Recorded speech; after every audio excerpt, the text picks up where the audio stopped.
Live from New Delhi, you're watching DD India NewsHour, India's voice to the world. I'm Abhishek Mahajan. Coming up in the next hour. Iran warns of decisive response to potential US ground operations, while Trump says achieve regime change in Iran. Russian oil tanker heads to Cuba despite US oil blockade. First shipment of oil to energy-starved island. Trump says he has no problem.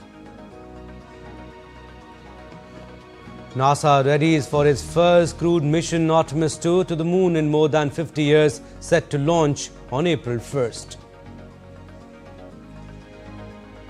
Indian Rupee rebounds from its all-time low, while stocks dive in Asia. Brent crude heads for record monthly rise.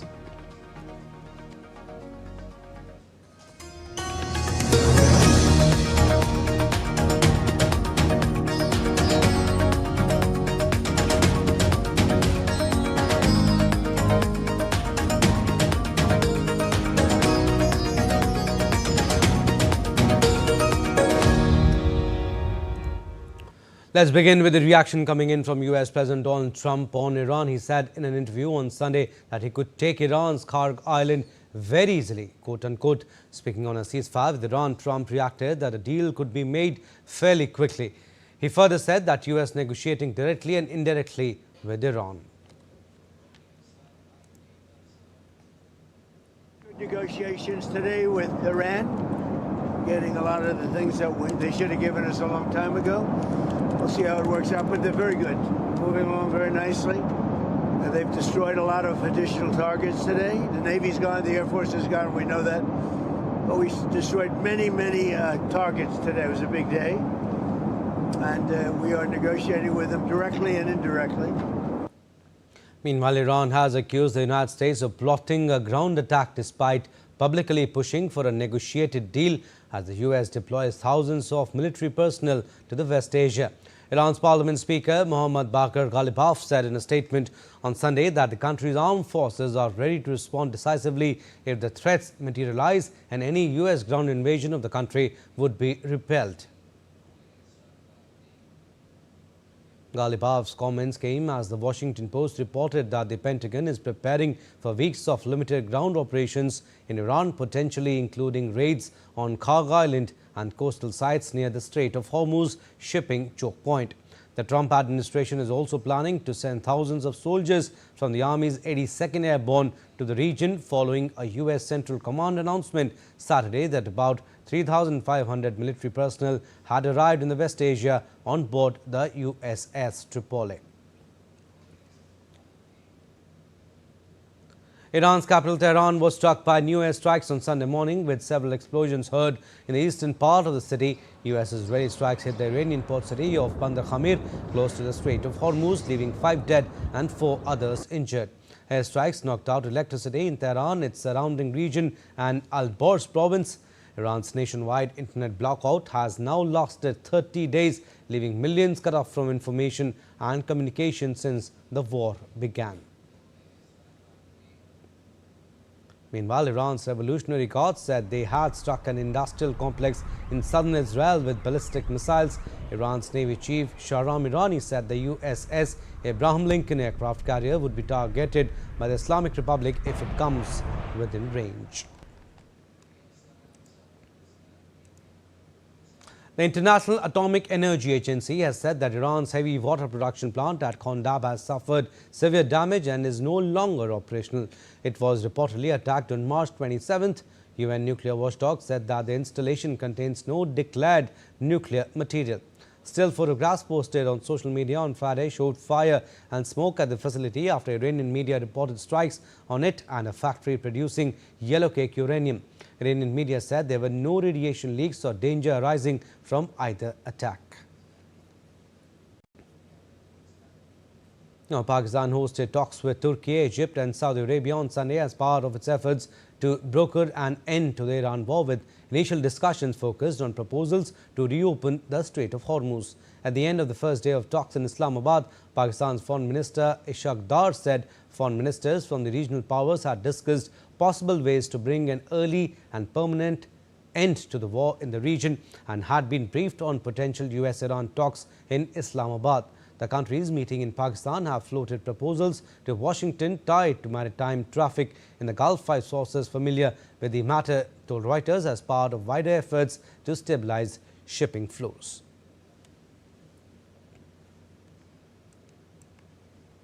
Now, Israeli Prime Minister Benjamin Netanyahu has instructed his country's military to further expand invasions of southern Lebanon as regional tensions spike amid the United States-Israeli war on Iran. He said the decision aimed to strengthen Israel's security posture along the northern frontier amid ongoing tensions along Israel's northern border, where cross-border hostilities have raised fears of a broader regional escalation.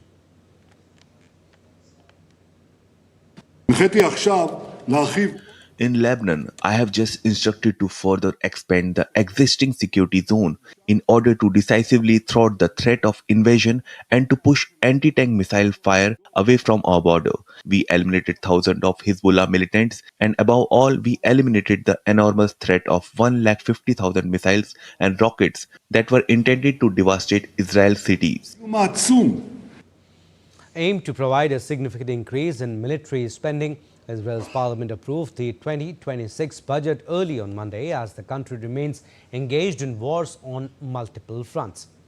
Lawmakers passed the budget with 62 votes in favor and 55 against. As part of the updated budget and in light of Operation Roaring Lion, more than 30 billion Israeli shekels, or about $10 billion, has been added to the Ministry of Defense budget, bringing it to over 142 billion Israeli shekels. The approval of the defense budget comes after the West Asia crisis has entered in the second month, with Israel also fighting against Hezbollah in Lebanon.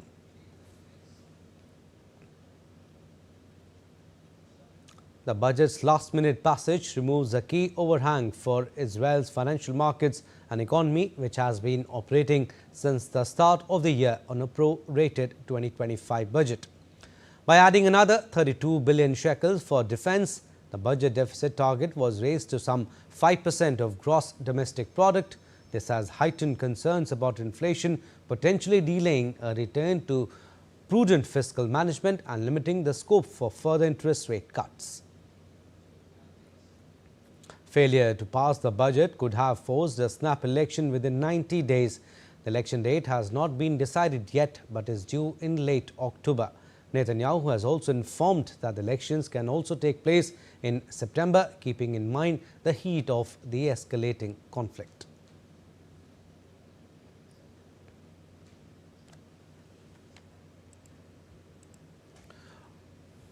All right, on to the news coming in. The Israeli army has continued its strikes against Iran. Israel's army, in a statement, said that it was striking Iranian military infrastructure across the Islamic Republic's capital. The Israeli forces are currently striking Iranian terror regime military infrastructure across Tehran. Israel also said that it identified missiles launched from Iran. So the Israeli military, they have in fact intensified its strikes against Iran, with fresh operations reported in and around the capital Tehran. Military infrastructure across Tehran also under target. The Israeli army in fact said it is targeting what it describes as military infrastructure linked to the Iranian regime. Israel also said that it identified missiles launched from Iran.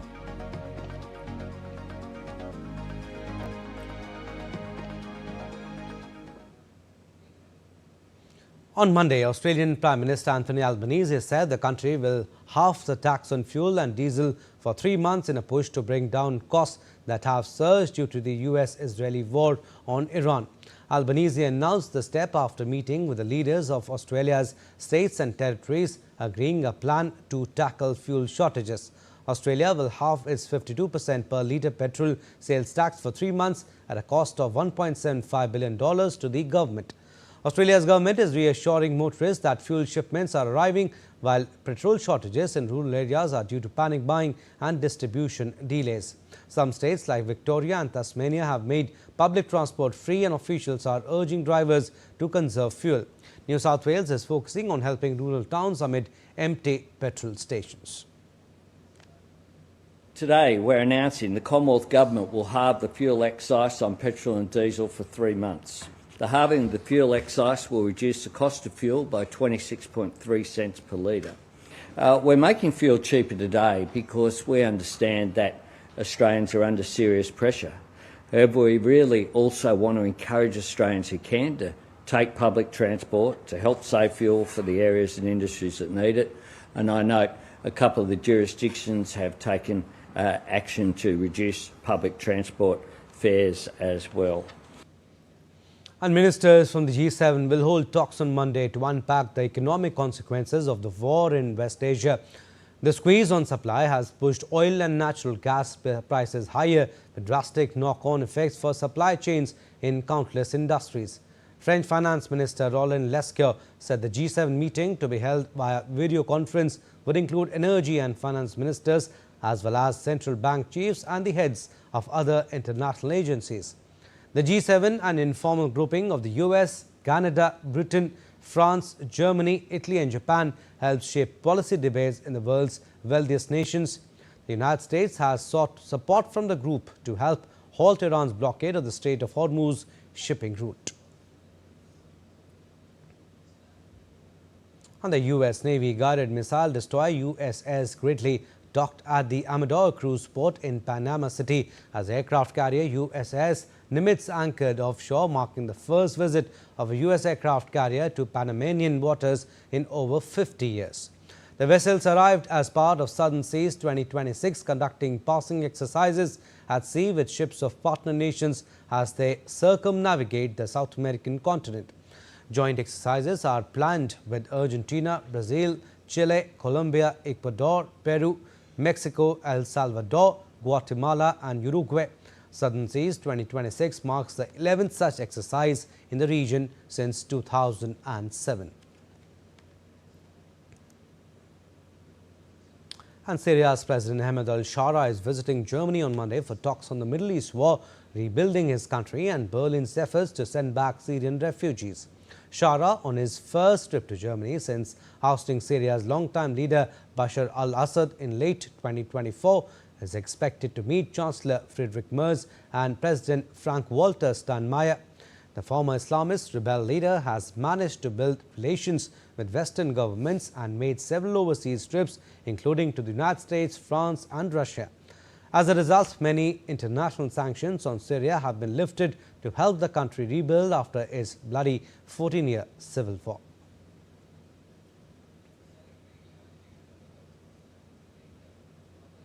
All right, still to come on this edition of DD India NewsHour.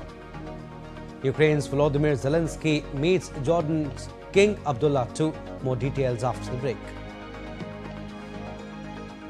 A large shipment of Kit Kat chocolate bars was stolen in Europe last week as they were being transported. And large crowds gather at Inokashira Park as cherry blossoms reach full bloom in Japan.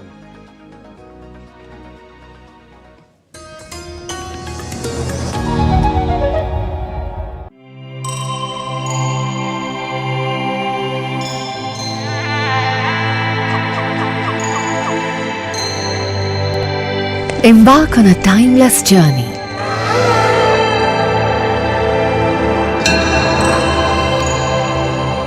Unravel the mysteries of grandiose era. A treasure trove of royal and sacred complexes, temples, shrines, pillared halls, mandapas, rock-cut memorials and more.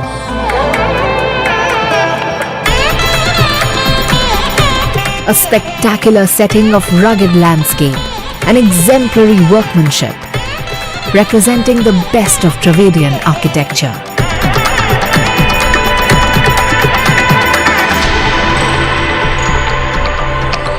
Every structure carved out as a unique artistic creation.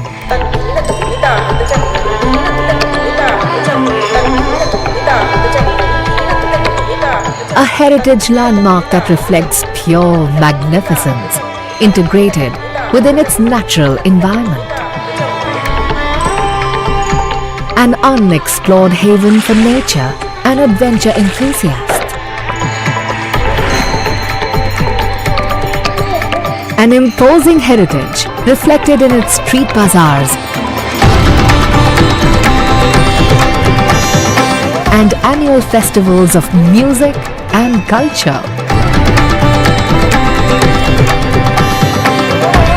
Come, be mesmerized by the glorious capital of the Vijayanagar Empire.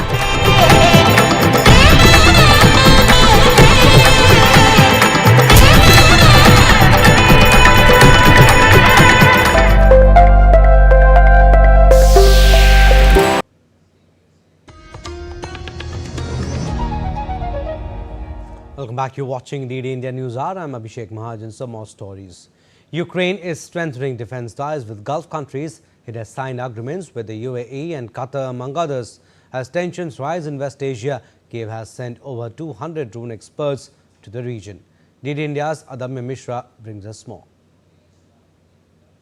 Ukrainian President Volodymyr Zelensky met with his country's military personnel during his official visit to the UAE on Saturday.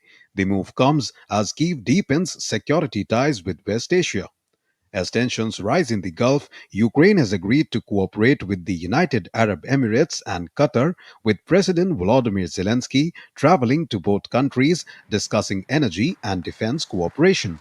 We are basically discussing several areas. The first area is weapons, manufacturing, exchanging expertise and exchanging scarce resources that one country lacks but the other has.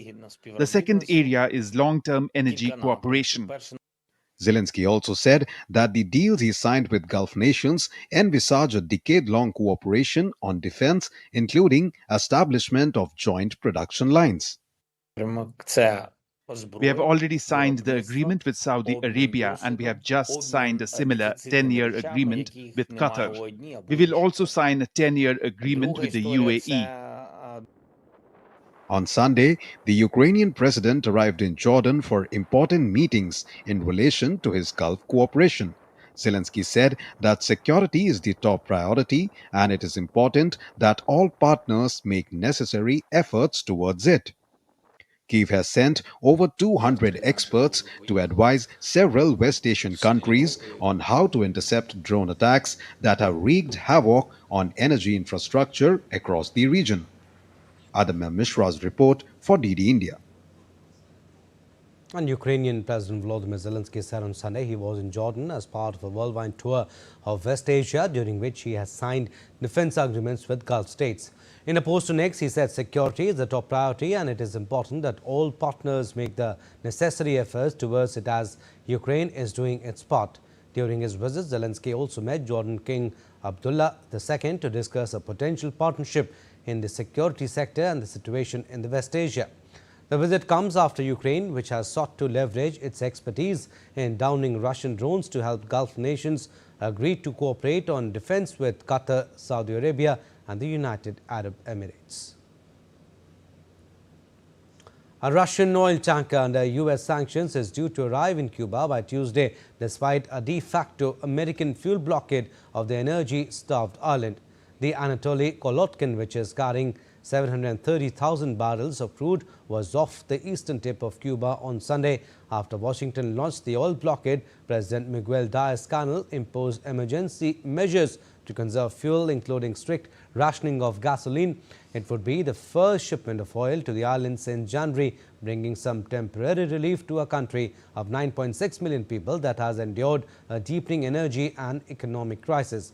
Fuel prices have soared, public transport has dwindled, and some airlines have suspended flights to Cuba, hitting the country's fragile economy.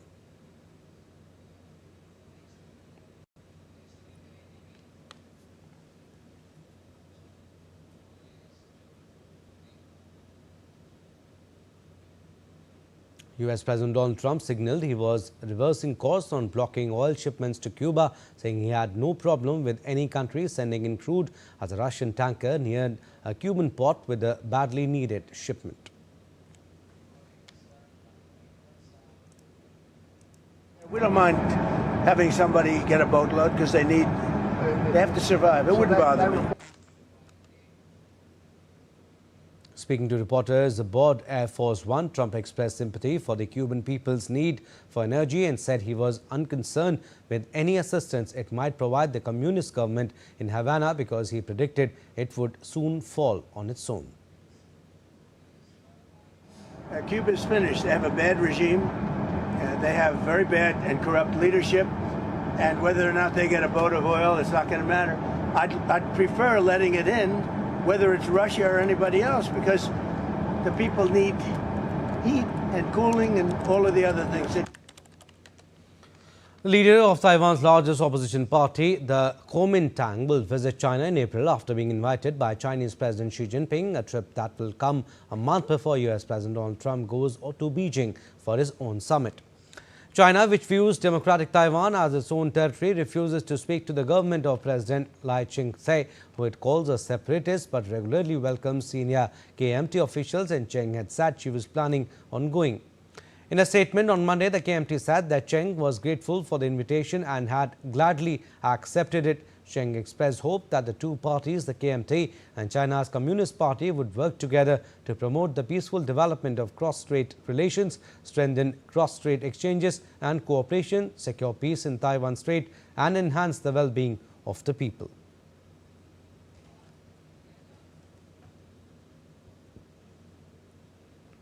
Now in Serbia, people voted in local elections on Sunday that were marred by accusations of violence from both supporters of the governing party and the student-led opposition. President Alexander Vucic's SNS party claimed the students were engaging in harassment, and authorities reported that 4 individuals were arrested over a suspected attack on an SNS member. While the student movement reported that some of the election observers faced threats, President Alexander Vucic campaigned extensively in the majority of 10 municipalities with local elections, seeking to fend off a challenge from a student-driven political movement. A wave of large-scale student-led protests has gripped Serbia since November 2024 after the collapse of a railway station roof killed 16 people in Novi Sad.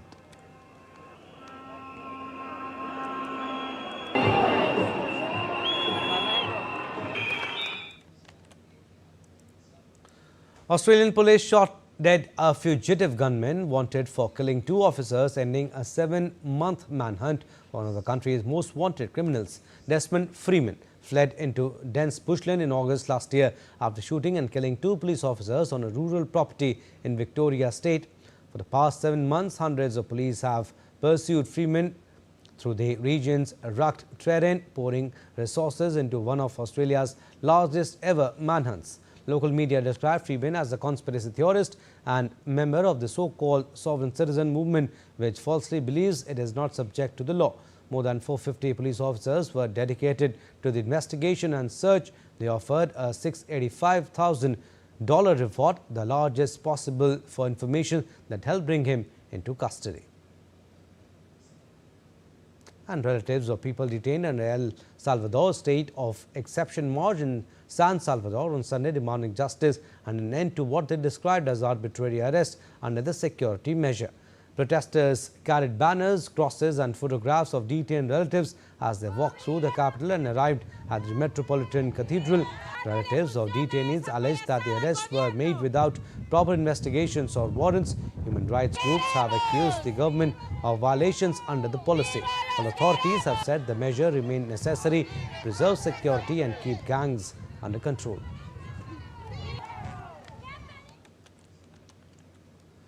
Air China has resumed direct flights between Beijing and Pyongyang after a 6-year gap, signaling a gradual reopening by North Korea. The first flight departed Beijing on Monday morning, marking the restoration of a key air link suspended since 2020 due to pandemic restrictions. The move follows the recent resumption of passenger train services between the two countries, though travel remains limited to official or special purpose visitors, as North Korea has yet to reopen to tourists. China, North Korea's main trading partner, is expected to see increased business and diplomatic exchange as connectivity improves.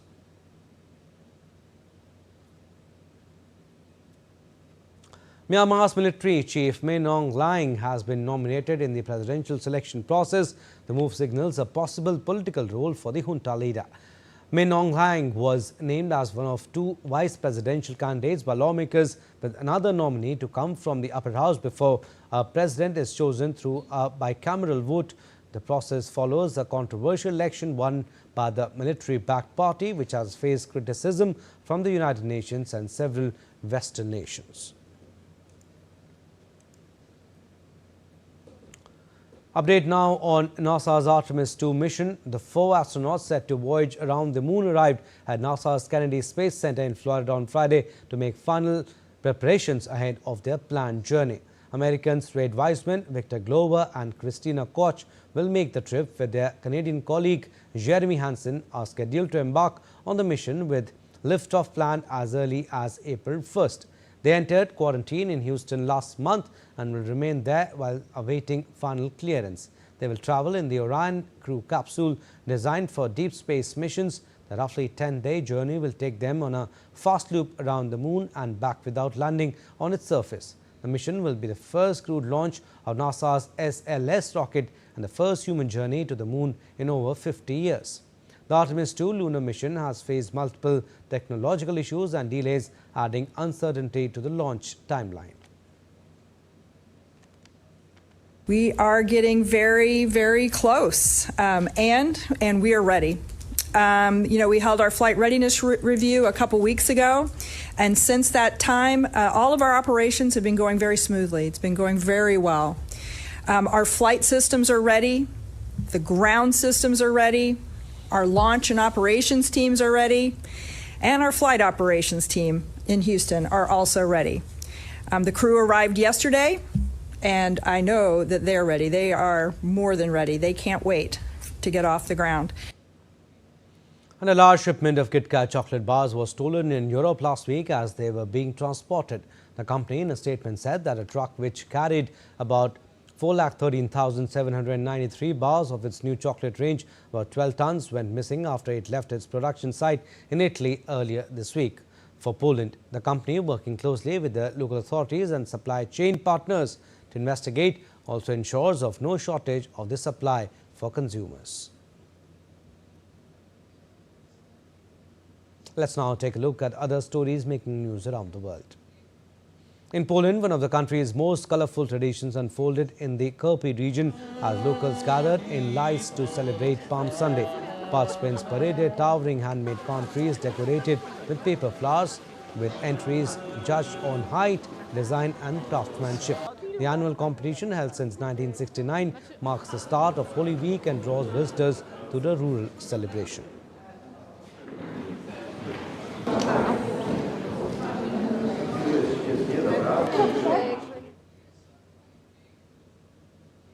In Spain, young penitents of the Los Gitanos Brotherhood gathered in Ronda to take part in Palm Sunday processions, marking the start of the country's vibrant Holy Week celebrations. The centuries-old tradition features elaborate rituals with participants dressed in traditional robes as processions move through historic streets. No corre, no corre, no corre, no corre, de izquierda adelante.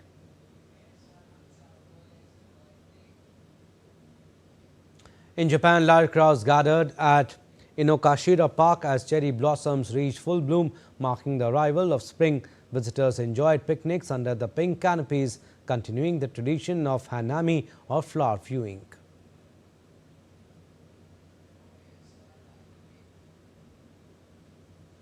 In the United States, visitors in Washington enjoyed kite flying and scenic views as cherry blossoms reached peak bloom near the Washington Monument. The annual Blossom Kite Festival filled the skies with colorful shapes, while crowds gathered to photograph the iconic pink and white trees that attract around 1.5 million visitors each year. Still to come on this edition of DD India NewsHour. Indian government issues gazette notification allowing the distribution of superior kerosene oil under PDS scheme. After the break, a special report on International Film Festival, Delhi. And Chhattisgarh government launches strong measures to boost youth entrepreneurship.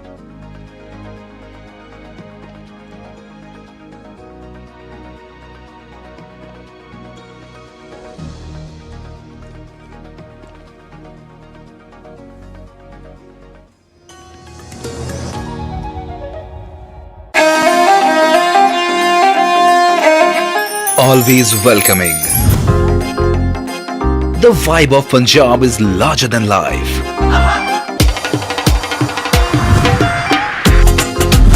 Warm up to grandeur that's beyond compare.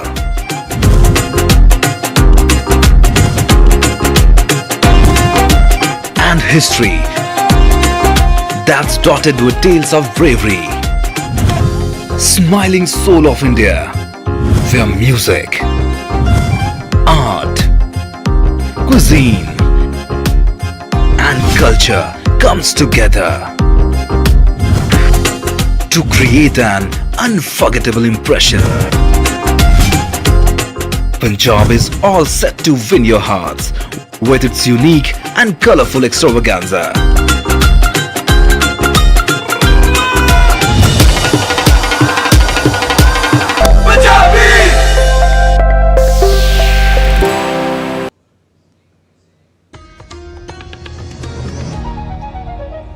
Welcome back. You're watching DD India NewsHour. I'm Abhishek Mahajan. Recap of our top stories.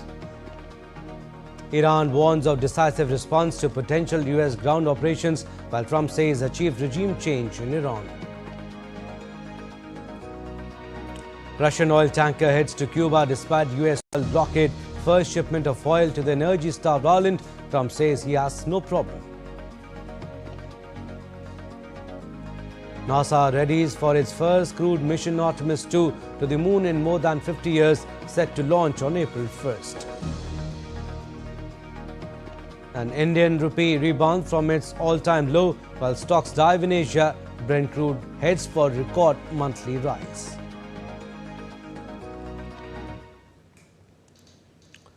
India remains vigilant and fully prepared to respond to any emerging challenges arising from the evolving global situation. With coordinated efforts across sectors, the government is ensuring that essential supplies remain stable and accessible to all citizens. The focus continues to be on resilience, timely intervention and public welfare, the clear assurance that there is no cause of concern and that the nation's energy security remains firmly safeguarded. The next report tells you about the steps taken by India for energy supply and resilience amid the West Asia crisis. Amid the evolving situation in West Asia, India is maintaining a continuous oversight and implementing appropriate preparedness and response measures to ensure stability across key sectors. Underlining the global energy crisis, PM Modi in his Mann Ki Baat radio address said that India is facing the circumstances with resilience in the prevailing grim situation. जिस क्षेत्र में अभी युद्ध चल रहा है, वह क्षेत्र हमारी ऊर्जा आवश्यकताओं का बड़ा केंद्र है। इसकी वजह से दुनिया भर में पेट्रोल और डीजल को लेकर संकट की स्थिति बनती जा रही है। हमारे वैश्विक संबंध, अलग-अलग देशों से मिल रहा सहयोग और पिछले एक दशक में देश का जो सामर्थ्य बना है, इनकी वजह से भारत इन परिस्थितियों का डटकर मुकाबला कर रहा है। In view of the continued closure of the Strait of Hormuz, proactive measures are being taken to maintain uninterrupted availability of petroleum products and LPG across the country. All refineries operating at high capacity with adequate crude inventories in place. India is maintaining sufficient stocks of petrol and diesel. Domestic LPG production from refineries increased to support domestic consumption. All retail outlets operating normally across the country. India has reduced excise duty on petrol and diesel by 10 rupees per litre. India has imposed export levy of 21.5 rupees per litre on diesel and 29.5 litres per litre on aviation turbine fuel to ensure availability of these products in the domestic market. The government has once again urged the people not to believe in rumours and said that there are adequate stocks of petrol and diesel available at all petrol pumps in the country. अफवाहों पर विश्वास न करें और panic buying से बचें। मैं ये भी बताना चाहती हूं कि पेट्रोल और डीजल के प्राइस में कोई बढ़ोतरी नहीं की गई है। अतः मेरा आप सभी से आग्रह है, कृपया अफवाहों पर ध्यान न दें। Consumers have been prioritized with 100% supplies to domestic piped natural gas or DPNG and CNG transport. Supplies to industrial and commercial consumers connected on grid is at 80% of their average consumption. City gas distribution or CGD entities have also been advised by the Government of India to prioritize PNG connections for commercial establishments. With regard to domestic LPG supply, no reported dry out at LPG distributorships. Online LPG cylinder bookings have increased to 94% on industry basis as of 28 March 2026. To prevent diversion at the distributor level, delivery authentication code-based deliveries have increased from 53% as of February 2026 to 84% as on 28 March 2026. Delivery of domestic LPG cylinders is normal. Government had already restored partial commercial LPG supply, that is 20% to consumers. Further, government has proposed to allocate additional 10% of commercial LPG to state UTs based on ease of doing business reforms for PNG expansion. The focus continues to be on resilience, timely intervention and public welfare with a clear assurance that there is no cause for concern and the nation's energy security remains firmly safeguarded. Bureau Report, DD India. Meanwhile, Indian government issues gazetted notification allowing the distribution of superior kerosene oil under the public distribution system to 21 states and union territories, citing the geopolitical situation affecting energy supplies worldwide. To ensure uninterrupted access to fuel for cooking and lighting, the government has eased key regulations allowing select petrol pumps to store and distribute kerosene with limits of up to 5,000 litres per outlet. In a significant relaxation, dealers and transporters have also been exempted from certain licensing requirements to speed up last-mile delivery. This emergency arrangement will remain in force for 60 days, covering 21 states and union territories. India's Commerce and Industry Minister Piyush Goyal engaged in a discussion with Dr. Ngozi Okonjo-Iweala, Director General of the World Trade Organization, on the sidelines of WTO's 14th Ministerial Conference in Cameroon. Taking to social media platform X, Goyal described the interaction as valuable discussions, acknowledging the continued efforts of WTO chief in building consensus among member nations for a successful outcome of the Ministerial Conference. Union Commerce Minister Piyush Goyal on Sunday concluded his 4-day productive visit to Cameroon, where he participated in the 14th World Trade Organization Ministerial Conference. Reflecting on the visit, he said that India ensured that the voice of the Global South was well articulated and the aspiration of the developing countries was given primacy in the negotiating room. On the sidelines of the Ministerial Conference, Union Minister held extensive bilateral meetings with many countries, trading blocs and key African countries. Piyush Goyal also congratulated Cameroon Prime Minister Joseph Dion Ngute and Trade Minister Luc Magloire for the successful hosting of the 14th WTO Ministerial Conference. Meanwhile, on the conclusion of 14th Ministerial Conference of WTO, South Korea's Trade Minister Yo Han-koo warned that failing to extend the e-commerce moratorium could significantly disrupt the rapidly growing digital trade sector. He added that the current system is inefficient and emphasized the need for greater predictability and long-term stability for the private sector. While a senior diplomat said negotiations to extend the moratorium, which is set to expire in March by 4 years plus an additional buffer year to 2031, are stuck, even though a broader reform package appears close to a deal. E-commerce moratorium, if it's not extended, I think that could cause huge disruption in this rapidly exploding digital trade. And then I think this is a good occasion by which to remind people the importance of this WTO and this multilateral trading rules and the system. This is not efficient. I think this is not the way it should be operated.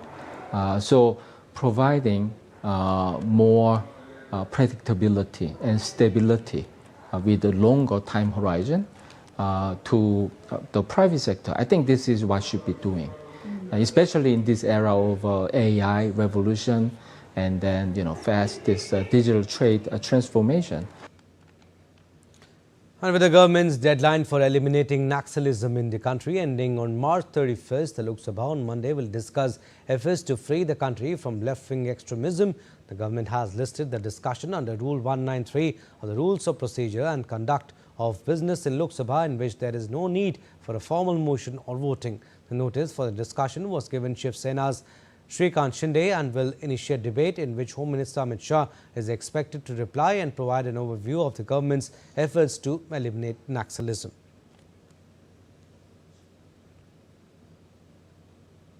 Master classes and film screenings continued on day 5 of the Maiden International Film Festival, Delhi. Singaporean filmmaker Anthony Chen spoke about the universal truth of emotions being the true power of cinema.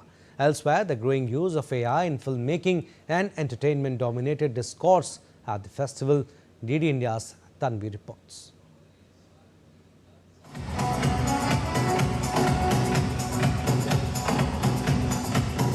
The world's largest film industry by volume, India, is embracing AI more readily than the rest of the world.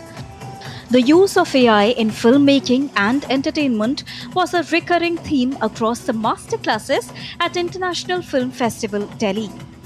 While director Shekhar Kapoor fully endorsed AI, actress Divya Datta didn't seem very convinced about the idea. The reason I support it is because making filmmaking cheaper.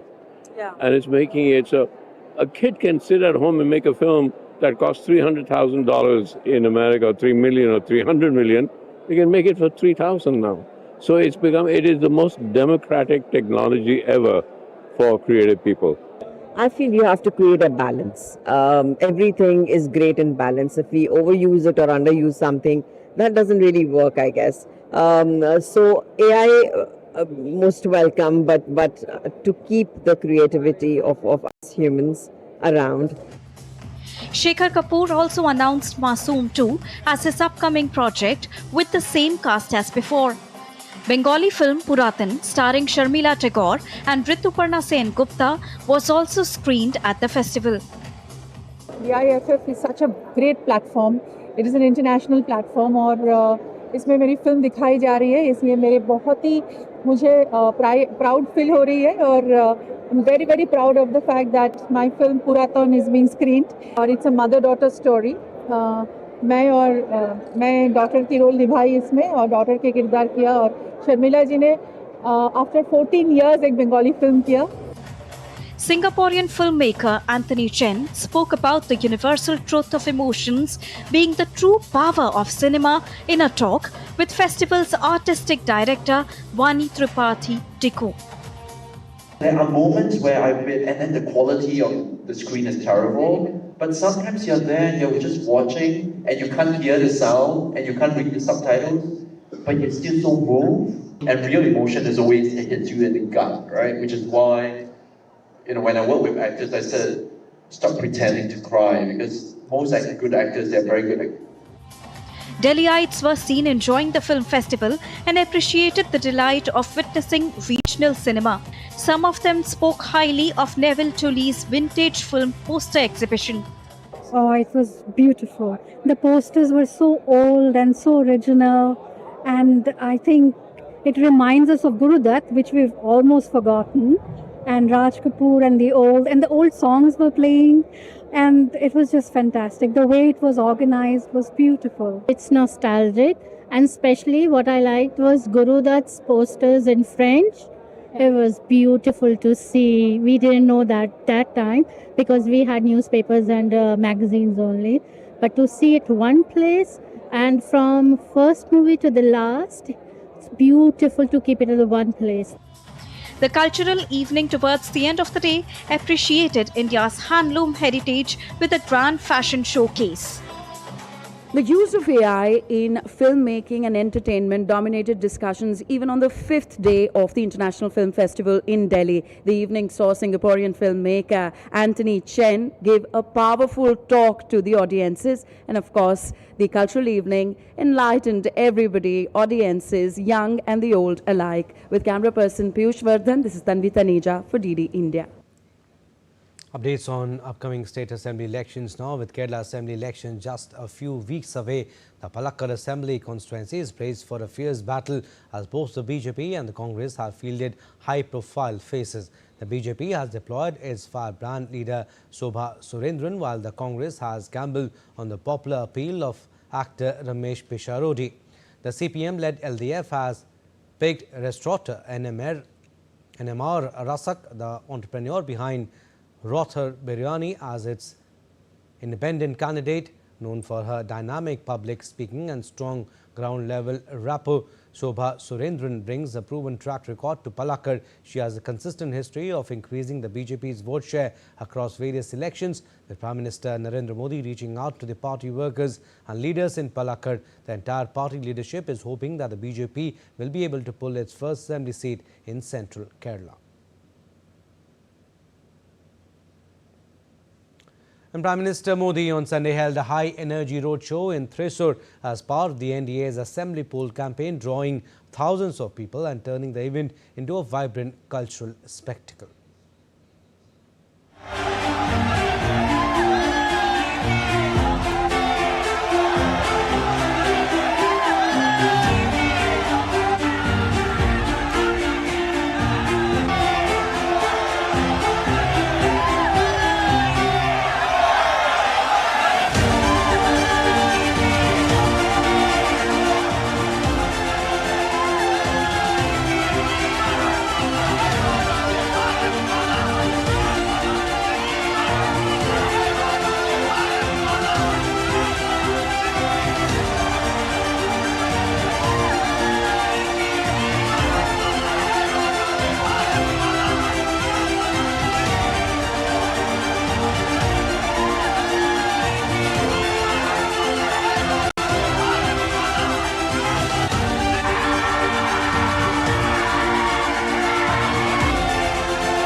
Meanwhile, Prime Minister and senior BJP leader Narendra Modi will address the party workers of Assam and Puducherry under Mera Booth Sabse Mazboot Samvad via Namo app today. But it is Congress versus Congress in Puducherry assembly polls. Nothing seems to be going right for the party that was eyeing for a comeback after a decent performance in 2024 parliamentary polls. The delay in finalizing the alliance with DMK has put the campaign of the party in a fix, as 6 candidates have rebelled against their own party refusing to vacate the seat for the alliance partner DMK.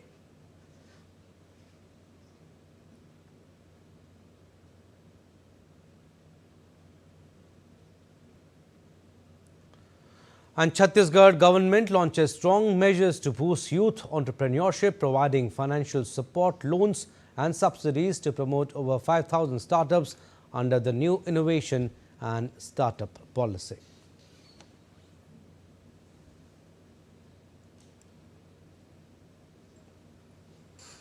Business updates now. Stock markets fell on Monday as investors braced for a prolonged conflict in the Gulf region. The situation has already pushed oil prices towards a record monthly surge, raising concerns about rising inflation and increasing the risk of a global recession. Brent crude rose 3.0% to $115.98 per barrel, bringing its monthly gain to about 60%, surpassing the spike seen after Iraq's 1990 invasion of Kuwait. U.S. crude also climbed 3.0% to $102.52, marking a monthly increase of 53%. Gold and silver rates also fell up to 2% as the U.S.-Iran war enters its 5th week with no signs of ending. Meanwhile, Indian Rupee experienced a significant rebound on Monday, recovering 128 paise from its all-time low to trade at 93.57 against the US dollar in early trade.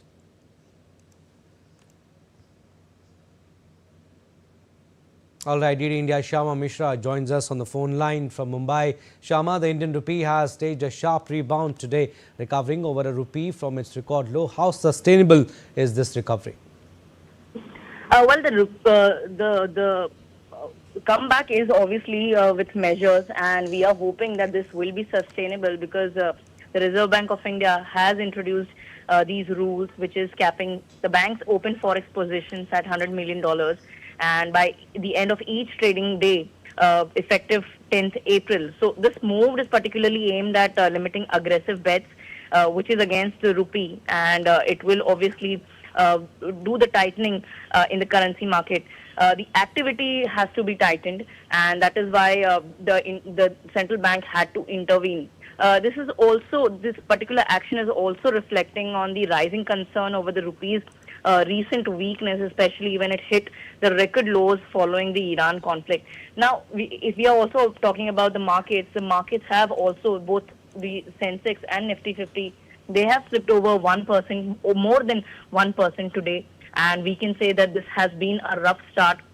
And while we are also talking about how investors are seeing that, hoping that that this particular situation would normalize as soon as possible. But adding to the unease, every day we are hearing U.S. President Donald Trump's statement, and recently the statement has come from him that it's a big day in Iran, which is claiming that several long-targeted sites had been struck.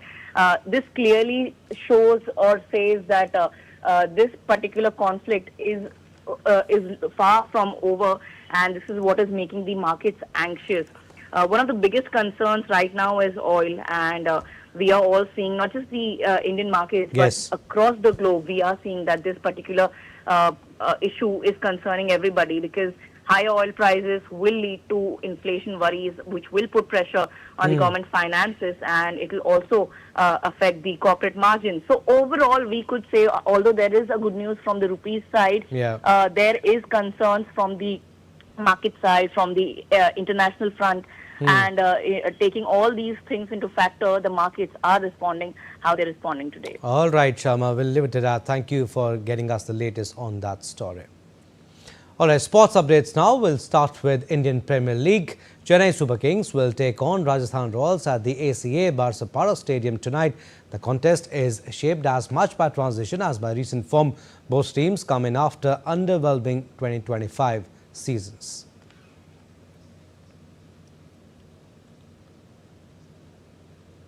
And Mumbai Indians secured a comfortable 6-wicket win over Kolkata Knight Riders in the IPL, powered by quick-fire half-centuries from Ryan Rickelton and Rohit Sharma as they chased down a record 221 at the Wankhede Stadium.